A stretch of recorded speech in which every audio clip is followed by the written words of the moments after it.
बिस्मिल्लाहिर्रहमानिर्रहीम, अस्सलाम वालेकुम। एक्सप्रेस न्यूज़ की स्पेशल ट्रांसमिशन HBL PSL 8 के हवाले से सर्फ एक्सेल जोश जगा दे, और इस ट्रांसमिशन में आपको हम खुशामदीद कहते हैं। आज 10वां दिन है HBL PSL का। आज कराची में कोई मैच नहीं है, लेकिन आज मुल्तान क्रिकेट स्टेडियम मुल्तान में पॉइंट्स टेबल पर सर फहरिस्त मुल्तान सुल्तान्स की टीम जो है वो कराची किंग्स के मद्दे मुकाबिल होगी। और जिस तरह कराची के मैचेस जो थे वो शाम 7 बजे शुरू हो रहे थे, लेकिन मुल्तान के मैचेस शाम 6 बजे शुरू होंगे। तो अब देखते हैं, थोड़ी देर बाद ये मैच शुरू होगा। इस मैच के हवाले से बात करेंगे, क्योंकि मुल्तान सुल्तान्स ने अब तक, अगर हम पॉइंट्स टेबल पर नज़र डालें तो मुल्तान सुल्तान्स ने अब तक 4 मैच खेलकर 3 जीते हैं, 1 हारा है, और उनके हासिल करदा पॉइंट्स की तादाद 6 है। और उनका नेट रन रेट भी सबसे बेहतर है, जो कि नेट रन रेट उनका +2 का है। अगर हमें दिखा दें यहाँ पर कि पॉइंट्स टेबल क्या है, तो पता चल जाएगा कि क्या सूरत हाल है। इसलिए मुल्तान सुल्तान ने 4 मैचेस में 3 जीते और 6 पॉइंट्स हैं। लाहौर कलंदर्स के 3 मैचेस में 4 पॉइंट्स हैं। कल लाहौर कलंदर्स ने कोयटा ग्लैडिएटर्स को हराया। पेशावर ज़ल्मी के भी 4 पॉइंट्स हैं, और कराची किंग्स के जो है वो सिर्फ 2 पॉइंट्स हैं। और कराची किंग्स की टीम अब तक जो है सिर्फ एक ही मैच जीतने में कामयाब हुई, और इस्लामाबाद यूनाइटेड और कोयटा ग्लैडिएटर्स की टीमें जो हैं वो बॉटम पर हैं दोनों। लेकिन अभी टूर्नामेंट बाकी है, अब देखते हैं कि क्या होता है। हम अपनी गुफ्तगू का आगाज़ करेंगे खुर्रम मंजूर से।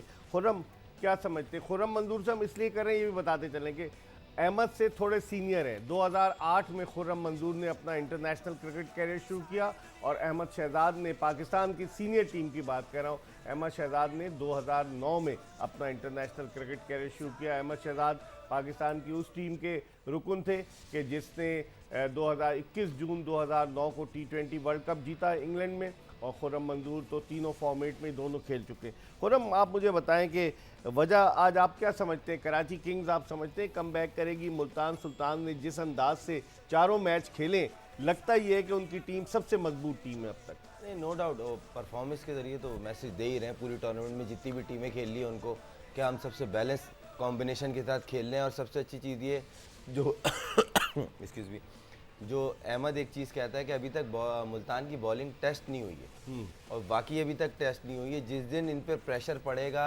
या सामने से बोलते नहीं काउंटर अटैक होगा, उस दिन पता चलेगा बेसिकली इनकी बॉलिंग कितनी जानदार है, या प्रेशर सस्टेन कर पाएगी या नहीं कर पाएगी। जहाँ तक रही बात कराची की, उनकी जो लास्ट मैच की बॉडी लैंग्वेज थी एक्सीलेंट। उस बॉडी लैंग्वेज से ही सामने वाली टीम को मैसेज गया था कि हम जीत के लिए ही उतरे हैं। हर लड़का कोशिश कर रहा था जो भी हिस्सा मेरे पास आए उसमें कंट्रीब्यूट हो मेरा। सही। तो एक मैसेज था, बेसिकली पूरी टीम लग रही थी जीत के लिए खेल रही है। हाँ। उसमें स्पेशली जो सीनियर्स प्लेयर थे, उसमें उनका कीपर जो था उसने भी कंट्रीब्यूट किया, जेम्स मिज ने भी किया, इमाद और आमिर तो कर ही रहते, शोएब भाई बड़े कंसिस्टेंट है। तो आज भी फिर आकिफ ने जिस तरह आके एक बोलते हैं ना एनर्जी डाली है टीम में 4 आउट करके, तो हिम्मत मिली है। और उम्मीद करता हूँ उसी कॉम्बिनेशन से खेलें, क्योंकि मगर आज मैच मुल्तान में तो टीम सिलेक्शन देखते हैं कि 2 स्पिनर से जाती है, 3 स्पिनर से जाती है, या सेम कॉम्बिनेशन से जाती है। अहमद, आप जो कहते चले आए, और आप बिल्कुल ठीक कह रहे थे कि अगर बॉलिंग देखें आप मुल्तान की as compared to their batting, तो बॉलिंग जो है मुल्तान सुल्तान्स की, अगर एहसानुल्लाह को मार लग गई तो वो फंस सकते हैं। सबसे अच्छी बॉलिंग उसामा मीर कर रहे हैं, और उसके अलावा अकील हुसैन भी उनके पास लेफ्ट आर्म स्पिनर है। समझते हैं कि आज कराची उस वीक बॉलिंग को यूटिलाइज करेगी, उसके खिलाफ रन्स कर सकती है। इकबाल भाई, करना भी चाहिए। देखें, कराची अब उस सिचुएशन पे खड़ा है जहाँ पे इनके पास कोई और सेटबैक के गुंजाइश रही नहीं है। कराची ने जिस तरह आखिरी मैच खेला है बहुत अच्छा लगा। सारी जो सपोर्ट है वो एक दफ़ा फिर उनके साथ खड़ी हुई है, और सब चाहते हैं कि कराची की टीम इस टूर्नामेंट में लाइव रहे। अगर हम देखा जाए कि कराची और ऐसा क्या कर सकता है, आई थिंक उनके जो हैदर अली हैं दो कि उन्होंने एक 50 किया हुआ है, लेकिन जिस तरह के शॉट्स खेल के वो आउट हो रहे हैं, वो लग रहा है बड़े अरसे से कि उनका कोई बल्ले पे बॉल आ नहीं रहे। Sharjeel Khan on the other and बहुत इम्पैक्ट प्लेयर हैं, ठीक है, उनसे परफॉर्मेंस नहीं हुई 2 मैच में, लेकिन अगर आप उनका नंबर चेंज करें, देखिए कराची किंग ने एक अच्छी चीज़ की है कि वेड को वो ऊपर लेके आए वेंस के साथ, दोनों ने बड़ा अच्छा स्टार्ट दिया है। अगर इनके साथ एक और लेफ्टी आ जाएगा मिडिल ओवर्स में, जो कि most of the like left arm spinner या उसामा मीर लेग स्पिनर है, उनको यूटिलाइज कर सके, तो मेरे ख्याल से बड़ा एज हो जाएगा। कौन सा ऐसा लेफ्ट हैंडर है जो आ सकता है? शर्जील खान। शर्जील खान जी, की बात शर्जील खान अगर कराची किंग्स में आ जाए नंबर 3 पे, अगर वो आ जाए हैदर अली की जगह, तो वहाँ पे वो जो उनके पास लेग स्पिनर है उसको भी अच्छा यूटिलाइज कर सकता है। और ऑन दी अदर एंड हमने देखा है कि शर्जील खान ऑन इस डे मैच को बिल्कुल एक तरफा कर सकता है। मैं क्यों कह रहा हूँ, इवन दो ये लास्ट मैच जीते भी हुए हैं, लेकिन अगर टूर्नामेंट का स्टार्ट होता और उनकी पोजीशन अच्छी होती तो हम कहते हैं यार चलो अभी जीते हैं हार जाए, नहीं, अब आपको जीत के भी और बेहतर से बेहतर चीज़ करनी है। आकिब की हम बात करेंगे, उसकी फॉर्म लगी है, उसका इस मैच में फिर से टेस्ट होगा। आमिर खेल नहीं रहे हैं, आमिर के बिना ये टीम कैसा रिस्पॉन्ड करती है, इमाद वसीम सर्कल में कैसे बॉल करते हैं, किस तरह अपने बॉलिंग यूनिट को रोटेट करते हैं, बहुत चैलेंज होगा क्योंकि लिमिटेड रिसोर्सेज हैं उनके पास और देखना पड़ेगा कि इमाद किस कॉम्बिनेशन के साथ उतरते हैं और कैसे यूटिलाइज करते हैं। खुर्रम शान मसूद, उनसे बड़ी तवक्कुआत वाबस्ता थी, इतनी अच्छी परफॉर्मेंस अब तक नहीं रही है। मुल्तान सुल्तान्स की जानिब से चारों मैच खेले, इतनी इंप्रेसिव नहीं रही। दूसरे एंड से मोहम्मद रिजवान रन स्कोर कर रहे हैं, बैटिंग उनकी तगड़ी है। क्या समझते हैं शान मसूद एक ऐसा प्लेयर है कि जो फॉर्म में आ भी सकता है किसी भी वक्त? मुल्तान सुल्तान्स के लिए उसने अच्छी परफॉर्मेंस दी है, समझते हैं कि आज के मैच में उनको आराम कराया जा सकता है? देखिए, मैं आज के मैच में तो एक्सपेक्ट नहीं कर रहा, क्योंकि रिजवान की पूरी कोशिश होगी कि हम same combination left handed right handed, हाँ, नहीं लेफ्ट हैंडेड राइट हैंडेड की बात नहीं, बात यह है कि हम इस मैच को सेम कॉम्बिनेशन से खेल के मैच जीते और हम सेफ जोन में चले जाएं, क्योंकि उन्हें एक मैच जीतना और है और ये सेफ जोन में आ जाएंगे। तो कोई भी कैप्टन नहीं चाहेगा कि जो एक कॉम्बिनेशन चल रहा है और अच्छा चल रहा है, शान के बैट पे बॉल आ रही है, मगर थोड़े से ऐसा लग रहा है कि वो डर रहे हैं शॉट्स खेलते हुए। जिस तरह वो लास्ट ईयर खेल लेते, बड़े फ्लो में खेल लेते, वो फ्लो कहीं ना कहीं मिस है। अगर आप उनकी इनिंग भी देखें, 20, 25, 30 भी किए हैं ना, तो उसमें भी ना जिस तरह वो फेयरलेस बैटिंग कर रहे थे लास्ट ईयर, वो चीज़ नहीं दिख रही, वो मिसिंग है कहीं ना कहीं। तो ये प्लेयर अपने ऊपर प्रेशर खुद डेवलप करता है और इसको खुद ही रिलीज भी करता है। तो उम्मीद करता हूँ शान थोड़ा सा शेल से निकले, कोशिश करें जो उनका गेम है, जो T20 में लास्ट ईयर उन्होंने इतना अपने आप को मनवाया कि नहीं मैं इस फॉर्मेट का भी प्लेयर हूँ, नो डाउट उसकी परफॉर्मेंस है, तो वो चीज़ थोड़ी सी मिसिंग लग रही है। टच में है मगर वो मिसिंग है, क्यों? क्योंकि लग रहा है कहीं फेयरलेस बैटिंग करते हुए, शॉट्स खेलते हुए डर रहे। तबरेज़ शम्सी उनकी टीम में कराची किंग्स की अहमद, समझते हैं उसको चांस दिया जाएगा? क्योंकि इस वक्त वो T20 में बेहतरीन बॉलिंग कर रहा था तबरेज़ शम्सी, लेकिन इमाद वसीम ऑलरेडी वहाँ पर मौजूद हैं। तो आप समझते हैं तबरेज़ शम्सी को आज के मैच में चांस मिल सकता है? इमरान ताहिर जो है ज़बरदस्त बॉलर हैं, लेकिन अगर आप देखा जाए कि इस तरह की पिचेस पे थोड़ा सा जब आपके पास एक चाइनामैन मौजूद हो जो कि गुगली भी करते हो और लेग स्पिन भी करते हो और बड़ा अच्छा फ्लिप विकेट टेकिंग ऑप्शन है, तो वहाँ बैट्समैन थोड़ा सा जज करने में उसको प्रॉब्लम होती है। अदरवाइज अगर आपको पिक हो रहा है हाथ से बॉलर जिस तरह इमरान भाई हैं, तो इन पिचेस पे थोड़ी सी आसानी हो सकती है। Again captain to captain vary करता है। अगर मेरे पास ऑप्शन हो, nothing to take away from Imran Tahir, लेकिन तबरेज़ एक ऐसा एक ऑप्शन है जो कि अगर आप उसको हाथ से पिक नहीं कर रहे हैं, जो कि मोस्ट ऑफ द बैट्समैन नहीं करते, वो एक अच्छा एडिशन है। ऑन दी अदर एंड शान पे हमने बात की, बिल्कुल ठीक कह रहे हैं, शान की जो फॉर्म है बड़े अरसे से उनसे रन्स नहीं उस तरह के हो रहे हैं। जिस तरह खुर्रम भाई ने भी बात की कि लास्ट ईयर बड़े अच्छे फ्लो में नज़र आए, बड़े अच्छे रन्स किए, लेकिन एकदम से आई डोंट नो उनकी बैटिंग किस शेल में चली गई है कि वो उस शेल से निकल नहीं पा रहे हैं। अगेन अभी तो रिजवान स्कोर कर रहा है और डेविड मिलर स्कोर कर रहा है, रोसो स्कोर कर रहा है, तो वो छुपे हुए हैं। जिस टाइम इनके बल्ले जो कि T20 में बंद होंगे, वहाँ पे फिर ये सारी चीज़ें एक्सपोज होंगी। तो बेहतर ये होता है कि अभी से इसका कोई हल निकाल के रखें ताकि बड़े मैचेस में इनको इसकी कमी जो है ना फिल कर सके। वो हमारी गुफ्तगू का सिलसिला जारी रहेगा। सर्फ एक्सेल जोश जगादे में हम एक ब्रेक ले रहे हैं और आज जो मैच खेला जाने वाला है मुल्तान क्रिकेट स्टेडियम में, कराची किंग्स वर्सेस मुल्तान सुल्तान, और इस मैच के हवाले से हम बात करें। एक ब्रेक के बाद दोबारा आपकी खिदमत में हाजिर होंगे। जोश जगादे पावर्ड बाय सर्फ एक्सेल। सारी दुनिया को दिखा दे, जोश जगा दे, जोश जगा दे। Welcome back after the break. Surf Excel जोश जगा दे और आज का मैच जो मुल्तान सुल्तान और कराची किंग्स के दरमियान है, उसके हवाले से हम बात कर रहे हैं। मुल्तान क्रिकेट स्टेडियम में ये मैच खेला जाएगा। खुर्रम, जिस तरीके की पिच रही है मुल्तान क्रिकेट स्टेडियम की, आप कैसे देखते हैं? हाई स्कोरिंग मैच की तवक्को की जा सकती है? छक्के भी लगे, चौके भी लगे, जो गुज़िश्ता हमने मैचेस में देखा है, और एक मैच में तो पहला मैच लाहौर कलंदर बिल्कुल करीब आकर भी वो जीत गई मुल्तान सुल्तान से 1 रन से। आप ओवरऑल कैसे देखते हैं इस विकेट को? इकबाल भाई, गेम तो हाई स्कोरिंग गेम होगा, क्योंकि पिच बड़ी अच्छी है। अभी तक कोई भी ऐसी पिच नहीं थी सिवाय एक पिच जिसपे थोड़ा सा मुझे लगा हल्का सा हो रहा था, गेंद ब्रेक हो रहा था, मगर वो भी ऐसा था कि अगर आप थोड़ा सा कैरी ऑन करते, बैट्समैन जो सेट हो गए थे, तो वो लंबा कर सकते थे। मगर मैं यहाँ एक बात करना चाहूँगा, हो सकता है शायद आज इमरान ताहिर ना खेलें। इसके पीछे रीज़न है, number 1 Shan Masood left hand, number 2 Rossouw, फिर Miller, David Miller, yes. 3 left handed backbone, Khushdil Shah, Khushdil Shah. और यहाँ से तबरेज शमसी एक भी मैच नहीं खेला और ये अगेंस्ट द लेफ्ट हैंडेड होगा, तो ये एडवांटेज पे शायद इमाद वसीम। लेकिन इसमें तो लिखा हुआ है कि फैसल अकरम जो है वो टेम्पररी रिप्लेसमेंट है तबरेज शमसी की। ये भी देखना होगा कि तबरेज शमसी आया है, टीम के साथ है या नहीं, ये भी एक क्वेश्चन मार्क है खुर्रम, क्योंकि मैं अभी देख रहा हूँ ना कि फैसल अकरम टेम्परेरी वो है, उसको पार्शियल रिप्लेसमेंट फॉर तबरेज शमसी। नहीं, फिर तो बात ही खत्म हो गई। फिर किसको? तो फिर तो सेम यूज से जाएंगे इमरान फैसल को आप उसको खिला सकते हैं, कासिम अकरम को, कासिम अकरम को आप खिला ऑफ सकते स्पिनर हैं। भी, हाँ, ऑफ और मतलब सही बॉल करता है वो, उसको अगर आप नया बॉल से भी कराते हैं, मैंने देखा डोमेस्टिक में वो नया बॉल से भी करता है, बीच में भी करता है। मगर ये कह लें कि एक रिलायबल प्लेयर, अब उसकी कंफर्मेशन हमारे पास नहीं है कि वो इधर अवेलेबल है नहीं है। मगर ये कह लें कि मुझे नहीं लगता कि फिर इमरान ताहिर का बैठाना बनता है, क्योंकि इमरान ताहिर ने लास्ट मैच में बॉल भी अच्छी की है, फिर एज ए टीम मैन बड़ा अच्छा टीम के लिए रहते हैं वो, तो बड़ा अच्छा मैच रहेगा। और मुझे ऐसा लगता है हाई स्कोरिंग गेम ही होगा, क्योंकि इतना ज़्यादा कुछ ब्रेक पिच से मिलना नहीं है, तो फ्लैट होगा और मज़ेदार बैट पे बॉल आता है। हाँ, ये कह लें अर्ली ऑन जाके थोड़ा बैट्समैन को टाइम लेना पड़ता है, जो कि अमूमन हर बैट्समैन लेता है, कोई 3-4 बॉलें, कोई 1 आधा ओवर लेता है, मगर गेम हाई स्कोरिंग होगा। एहसान उल्लाह के बारे में खुर्रम पहले आपसे पूछता हूँ, फिर अहमद से क्या कहेंगे? उनकी एक मेरे पास किसी ने तस्वीर भेजी, 2016 में भी वो कम उम्र थे और अब भी वो 20 साल के हैं।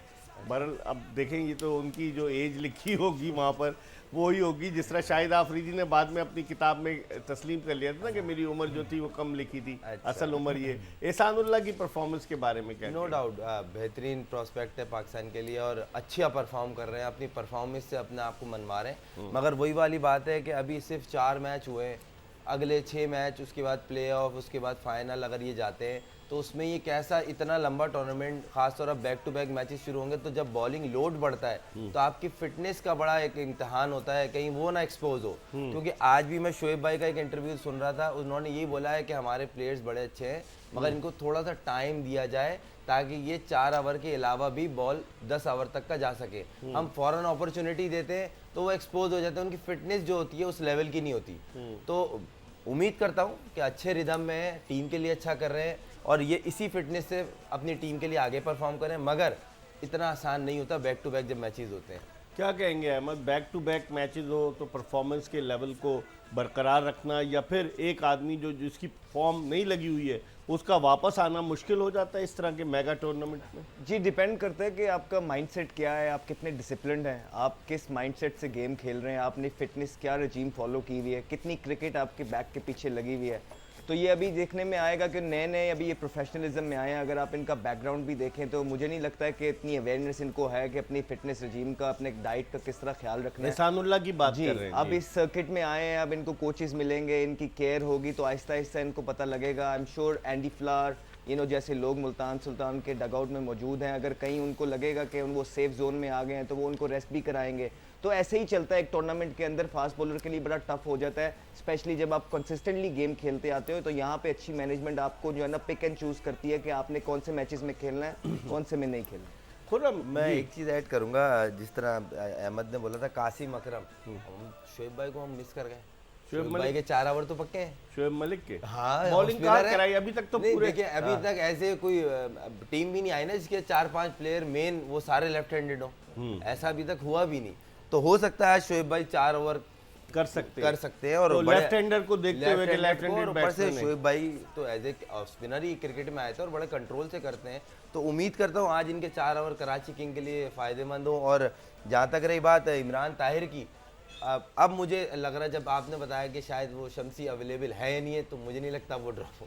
हाँ, इमरान ताहिर को अभी पिछले मैच में भी उनको खिलाया था। नहीं, उन्होंने पिछले मैच में जो बॉलिंग की बहुत अच्छी और एज ए टीम मैन भी उनकी रेपुटेशन बहुत अच्छी कि टीम के लिए बड़ा लग के खेलते हैं, अपनी टीम के लिए भले जितनी भी एफर्ट हो, बॉलिंग आए, बैटिंग आए, फील्डिंग में भी कोशिश करते हैं कि मैं डाइव वाइव मार के एक आध अच्छा कैच पकड़ूं, बॉल स्टॉप करूं। अच्छी चीज़ है ये, आपकी ना बॉडी लैंग्वेज मैसेज देती है कि मैं कितना इंटरेस्टेड हूँ। अहमद, अब कराची किंग्स ने सारे मैचेस कराची में खेले, उसके बाद जाकर मुल्तान चली गई कराची किंग्स। डिफरेंट कंडीशंस, वहाँ पर कहा जा रहा है कि वेदर थोड़ा गर्म होगा मुल्तान में, 6 बजे मैच शुरू हो रहा है, कंडीशंस डिफरेंट होंगी, कैसे एडजस्ट कर पाएगी? हालांकि आखिरी मैच जीती है लाहौर कलंदर्स के खिलाफ कराची किंग्स, लेकिन आप समझते हैं प्रोफेशनल क्रिकेटर हैं, दिल हैव टू एडजस्ट देमसेल्फ, लेकिन फिर भी आप क्या समझते हैं थोड़ा सा डिसएडवांटेज होगा कराची किंग्स को? इकबाल भाई, क्राउड के अलावा मुझे नहीं लगता कि कोई ऐसा सच इतना बड़ा डिफरेंस है। या तो हो ना, एक मैच हमारा इंडिया में हो रहा हो, एक ऑस्ट्रेलिया में हो रहा हो, तो बिल्कुल टोटली डिफरेंट सिचुएशंस हैं। मोर और लेस एक ही जितने टोटल हमें देखने में मिल रहे हैं, मुल्तान में भी ऑलमोस्ट उसी तरह की पिचेस मिल रही हैं और तो वही टोटल हो रहे हैं, और कराची में भी उसी तरह के टोटल हुए थे। हाँ जी, एक चीज़ जो मुझे मुल्तान में देखने को मिली है, स्पेशली जो फर्स्ट बैटिंग कर रही होती है, वो 2 जो रुमन ने ओवर किए थे, वहाँ पे 2 ओवर्स 3 ओवर्स चले हैं, तो वो मेरे ख्याल से अगर शायद अगर मॉइस्चर, लेकिन वो अगेन शाम में 6 बजे मैच है, वो दोपहर वाला मैच था, तो उसमें मॉइस्चर था। मेरा नहीं ख्याल है कोई ऐसा जितनी कोई कंडीशंस में वेर एंड टेयर होगी। बड़े अच्छे बैटिंग पिचेस हैं और बैट्समैन इस पिच पे एंजॉय करेंगे। वहाँ की जो फ्लड लाइट्स हैं अहमद, बड़ी ज़बरदस्त हैं। आप समझते हैं कि फ़र्क नहीं पड़ेगा ना, वहाँ कोई ओस का इतना फैक्टर है, ड्यू फैक्टर है कि कोई फ़र्क नहीं पड़ेगा कोई भी टीम पहले बैटिंग करे या बाद में बैटिंग करे? अपनी स्ट्रेंथ को ज़रूर देख लें कि आपकी स्ट्रेंथ क्या है। जिस तरह अगर मुल्तान सुल्तान की बात करेंगे, जो गलती क्वेटा ग्लैडिएटर ने कल के मैच में की थी वो नहीं करेंगे। उनकी बैटिंग स्ट्रेंथ है, वो मेक श्योर करेंगे अगर वो टॉस जीतते हैं तो वो चेस करने पे जाएं। अगर वो चेस नहीं करते तो फिर वो मेक श्योर करेंगे, जिस तरह वो करते आ रहे हैं, कि वो लंबा स्कोर लगाएंगे और अपनी बैटिंग को, बॉलिंग को इनफ रन्स देंगे कि वो डिफेंड कर सकें। तो मेरे ख्याल से अभी तक स्ट्रेटेजिकली बहुत बहुत एफिशिएंट जा रही है मुल्तान सुल्तान, और कराची किंग को आज मैच जीतने के लिए आउट ऑफ द बॉक्स खेलना पड़ेगा। सही। हमारी गुफ्तगू का सिलसिला जारी रहेगा। स्ट्रैटेजिकली बड़ी स्ट्रॉन्ग जा रही है, अहमद शहजाद का कहना है, मुल्तान सुल्तान। इस पर बात करेंगे, कोचेस का भी मवाजना करेंगे। इस HBL PSL 8 में जो कोचेस हैं डिफरेंट टीम्स के, उनके बारे में भी बात करेंगे कि कितना रोल कोचेस प्ले कर रहे हैं और उनकी टीमें किस तरह से परफॉर्म कर रही हैं। हम एक ब्रेक ले रहे हैं और ब्रेक के बाद दोबारा आपको ज्वाइन करेंगे सर्फ एक्सेल जोश जगादे में। देखते रहिए एक्सप्रेस न्यूज़। सारी दुनिया को दिखा दे।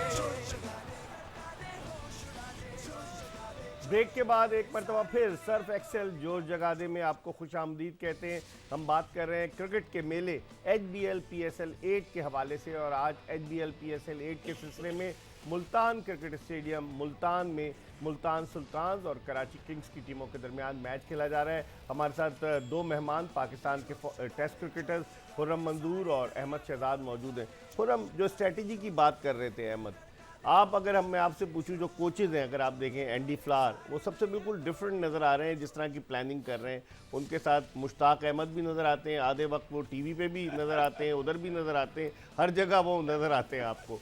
फिर उसके अलावा आप दूसरी तरफ जाएँ, जो कोयटा ग्लैडिएटर्स, मोइन खान कोयटा ग्लैडिएटर्स के, फिर आप कराची किंग्स में जाएँ तो कराची किंग्स में आपको वसीम अकरम नज़र आएंगे। अगर आप जाएं पेशावर ज़ल्मी में, वहाँ आपको इंज़मामुल हक नजर आएंगे। उसमें तो बहुत सारी लिस्ट लंबी है, लंबी है। डैरेन समी है, हाँ, फिर बहुत सारे। मोहम्मद अकरम है। सबसे ज़्यादा कोचेज उधर ही लगता है मुझे, पेशावर ज़ल्मी के पास है। फिर आप उस तरफ आ जाए, इस्लामाबाद में सईद अजमल तो हैं, योहान बोथा, जो कि अजहर महमूद हमारा, अजहर महमूद भी है, तो सईद अजमल है, सईद अजमल का नाम भी। इतने सारे कोचेज हैं, अब आप क्या देखते क्या है, कौन सा आपको सही नजर आता है? देखिए आजकल ना बड़ा प्रोफेशनल उस पर लिया जाता है कि batting coach, bowling coach, fielding coach, head coach, assistant coach, manager. तो हमने निकाला है ना शाहिद असलम को अकोमोडेट करने के। वो तो खैर मुझे नहीं पता, मगर खैर जो अभी चल रहा है, ट्रेडिशन चल रहा है, या ये कह लें एक तरीके से इस तरह एक माहौल चल रहा है। किसी भी लीग में जाए तो 2 कोच होंगे, एक हेड कोच, एक असिस्टेंट, फिर सारी ये कैटेगरी वाइज के आप ये फील्डिंग कोच है, आप इससे बात करें, ये बैटिंग है, ये एनालिस्ट है, अच्छा जी, ये सारी चीज़ें अलग अलग हैं। मेन चीज़ ये है कि आपकी जो टीम है वो आपके दिमाग के साथ मैच हो रही कि नहीं हो रही है।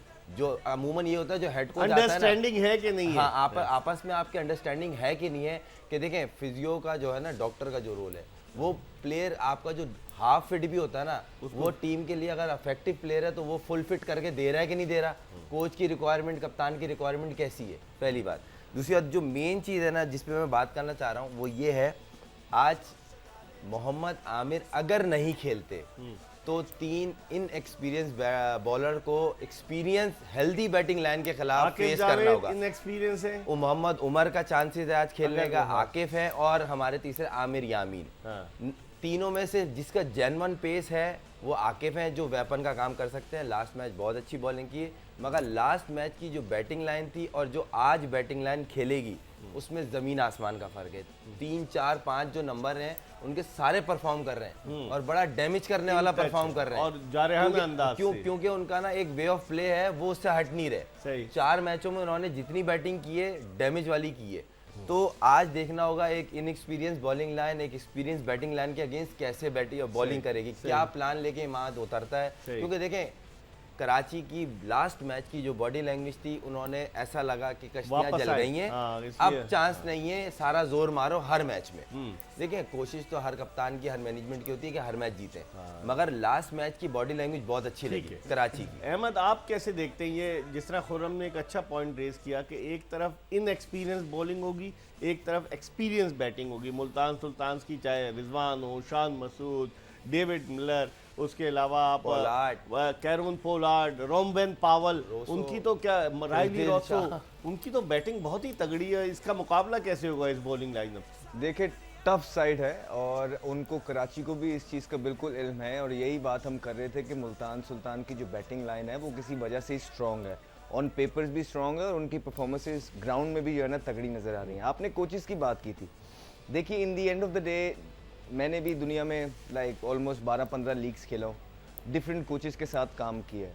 तो जो मैंने सबसे बेहतरीन कोच पाए उनमें एक डिफरेंस पाया, वो ये पाया कि एक तो वो ब्लेम गेम नहीं खेलते कि जब वो हारते हैं तो वो अपनी चिन पे लेते हैं और वो सबकी गलती इंक्लूडेड देमसेल्व्स वो समझते हैं। और दूसरा जो एटमॉस्फेयर रखते हैं ना वो हार के बाद भी, वो ब्रिलियंट होता है। आपको कहीं से ऐसा टॉक्सिक माहौल नज़र नहीं आ रहा होता जिसके बाद कमबैक के चांसेस होते हैं। हम बात करते हैं क्रिकेट में कि अपने आप को बेस्ट चांस देना है हमेशा, ऑन पेपर्स भी और ग्राउंड के अंदर भी। तो वो कोच का एक काम होता है इनमें से कौन सा कता कलामी, इनमें से कौन सा कोच आपको सही नजर आता है? जो सही नजर आता मतलब जो प्रोफेशनल, मोस्ट है प्रोफेशनल। एंडी फ्लावर, देखे टॉम मूडी के साथ मैंने काम किया, मुल्तान सुल्तान के साथ। मैं अनफॉर्चुनेटली परफॉर्मेंस नहीं कर पाया, लेकिन कई एक दिन भी मुझे ऐसा नहीं लगा कि मैं टीम से डिप्राइव्ड हूँ। हम मैचेस हार रहे थे लेकिन कहीं एक दिन उनकी तरफ से मुझे ये नज़र नहीं आया, टीम के सारे में सारे खुश थे और अपना एफर्ट कर रहे थे, अनलकी रह रहे थे हम हार रहे थे। और on the other and Andy flower, देखिए एंडी फ्लावर की जो बॉडी लैंग्वेज आपको नज़र आती है, ऐसे ही नहीं रिजल्ट्स आ जाते, कोई ना कोई वजूहात होती हैं। प्लानिंग, वो अपने काम में माहिर होते हैं कि उनका काम क्या है, प्लानिंग करनी है, सिवाय वो बातों से ऊपर जाके चीजें करते हैं। वो जिस चीज की अंदर रिक्वायरमेंट है, वो अपनी पिच कैसा है, ऑपोजिशन कैसी है, हमने टीम क्या पिक की है, हमने अपने प्लेयर्स को यूटिलाइज कब करना है, वो एक स्टेप अहेड रहते हैं। जाता है। ठीक है खुर्रम, आपने भी कोचेस के साथ काम किया, आप क्या अपनी राय का इजहार कैसे करेंगे? नहीं, नो डाउट, इसमें बिल्कुल सही कह रहा है, इसमें कोई शक नहीं है। Andy flower is the best फिलहाल जो दिख भी रहे हैं और स्टैट्स भी, और अभी हाल ही में एक इवेंट हुआ है जो अभी धाबी में खत्म, उसकी भी विनिंग टीम के यही कोच थे। फिर अभी इनकी आईपीएल में भी एक टीम के साथ मर्ज है, उसकी भी रेपुटेशन बड़ी अच्छी फिनिश हुई है लास्ट आईपीएल में, तो इंग्लैंड के साथ भी रहे। फिर एक रेपुटेशन भी होती है और इस टीम के साथ ये मेरे ख्याल से तीसरा चौथा एडिशन है, इसमें एक दफ़ा ये चैंपियन बने, एक दफ़ा फाइनल हारे। तो मतलब एक रेपुटेशन भी बंदे की होती है जो बोल रही होती है। जहाँ तक देखें, हर बंदे का तरीक़ाकार अपना अपना होता है। गोरे का अपना तरीका है, देसी का अपना तरीका है। अब मैं अगर गोरे को सिखाने जाऊँ, गोरा मुझे सिखाना है, दोनों की समझ नहीं आनी। मैंने अपने तरीके से खेलना है, उसने अपने तरीके से खेलना है। हाँ, ये हो सकता है करेक्शन ज़रूर हो सकती है, मगर ये नहीं है कि बिल्कुल चेंज करके मैं उसको अपना लूँ और वो मुझे अपना ले। तो वही वाली चीज़ है। अच्छा, यहाँ पे एक चीज़ है, मुझे ऐसा लगता है जो इमाद, वसीम एंड कंपनी आज चाहेगी कि मुल्तान सुल्तान को टॉस जीत के पहले बैटिंग दे दें, क्योंकि वो बैटिंग पे खेल रहे हैं, इनकी बॉलिंग टेस्ट नहीं हुई है और इनको बैटिंग से एडवांटेज मिल सकता है क्योंकि नाम अच्छे हैं लास्ट में। और पहला मैच, स्पेशली जो पहला मैच हारे हैं, जो इमाद और शोएब भाई की एक पार्टनरशिप हुई थी, करीब आकर हार गए। तो कहीं ना कहीं आप बैटिंग पे रिलाय कर सकते हैं। एक तो आपकी बॉलिंग से आप हो जाएगा, नहीं यार हम थोड़ा सा हम इनएक्सपीरियंस है तो चलो हम बैटिंग में कवर कर लेंगे। दूसरा, फिर बैटिंग में आपके पास ऐसे पॉकेट में नाम है, वेट है, विंस है, शोएब भाई हैं, चेस करने में ज्यादा इजी होगा। यही बात अभी की है ना कि वो रिलाय करते हैं अपनी बैटिंग पे और ये उनको एक्सपोज करना चाहिए। और आज हाँ, और ये देखना पड़ेगा अगर मुल्तान की पहले बैटिंग आ जाती है तो ये कितना टोटल करेंगे, क्योंकि वो तो डू डाई पे जाएंगे कि हम तो चाह ही रहे थे कि आपकी पहले बैटिंग आ जाए, अब हम चेस करेंगे। अब वो मजे की बात है, आज शर्जील को खिलाते कि नहीं खिलाते, ये भी एक सवाल है, क्योंकि इसने सही सवाल रेस किया था अहमद ने कि अगर शर्जील 1 डाउन भी आ जाता है तो वो ऐसा प्लेयर है, खास तौर against the left hand spin या लेग स्पिनर, क्योंकि वहां से उसामा उसामा मीर मीर है। खेल रहा है, हाँ, खुश दिल भी बॉलिंग करता है, तो वो वेपन साबित हो सकता है और काफी डैमेज कर सकता है। तो अब देखते हैं, आज बहुत सारे सवालात हैं, मैच शुरू हो तो पता चलेगा। अहमद क्या कहेंगे आप? एक चीज़ मैं बात करना चाहूँगा, बाकी तो सारी चीज़ें ऑलमोस्ट हमने इस शो में कवर की है इस मैच के पॉइंट ऑफ व्यू से। मुझे लगता है कि तैयब ताहिर की फॉर्म को बहुत वेस्ट किया है कराची किंग्स ने। अगर आप देखें तो वो उसका जो डोमेस्टिक के सीज़न पिछले 2 साल से बहुत अच्छी परफॉर्मेंस देते हुए आ रहे थे हर फॉर्मेट में, और अभी जो पीछे बिल्कुल रीसेंट फॉर्म अगर आप देखना चाहें, वनडे क्रिकेट खेले हैं, मैं उनके साथ उस टीम में था और मैंने विटनेस किया है कि उन्होंने बहुत तगड़ी इनिंग्स खेली हैं। जहाँ पे कंडीशंस बड़ी मुश्किल थी, उन्होंने वहाँ पे आके ऑन दी अप और अच्छे स्ट्राइक रेट से खेली हैं। लग रहा था कि बहुत अच्छी फॉर्म में है। तो जब इकबाल भाई एक इंसान अच्छी फॉर्म में होता है ना, उसकी फॉर्म को कैश करना चाहिए, स्पेशली तब जब आपकी वो चीज़ ऑलरेडी वनरेबल चल रही हो। सही। अब देखते हैं कि आज वो फिर हैदर अली के साथ जाते हैं या शर्जील को इंडक्ट करते हैं या तैयब ताहिर के साथ जाते हैं, देखना पड़ेगा। जो भी चीज़ वो करेंगे अब उनके लिए डू एंड डाई सिचुएशन है। अगर खुदा ना ख्वास्ता कराची किंग्स का आज का मैच ऊपर नीचे होता है, बहुत पीछे चले जाएंगे। पीछे चली जाएगी, एक जुमले में बताएं आप। 5 मैच फिर भी है, फिर भी है ना, मौका ऊपर है। बड़ी फ्लक्चुएशन होनी है जब सही। तक आखिरी 3 मैच है ना, हाँ, 3 मैच स्ट्रेट जीत जाओ, 6 6 पॉइंट पे आ पॉइंट्स आ जाते गए, हैं। इस पे तो यकीनन। 7 मैचों के बाद हम ठीक। इस चीज को कर सकते चलिए, हैं। बहुत बहुत शुक्रिया अहमद आपका और खुर्रम आपका। और इसके साथ ही सर्फ एक्सेल जोश जगा दे की ये एपिसोड अपने अख्तिताम को पहुंची। इंशाल्लाह रात 11 बजे अपने पूरे पैनल के साथ आपकी खिदमत में दोबारा हाजिर होंगे। मिर्ज़ा इकबाल बेग और एक्सप्रेस न्यूज़ की पूरी प्रोडक्शन टीम को इजाज़त दीजिए। अल्लाह हाफ़िज़।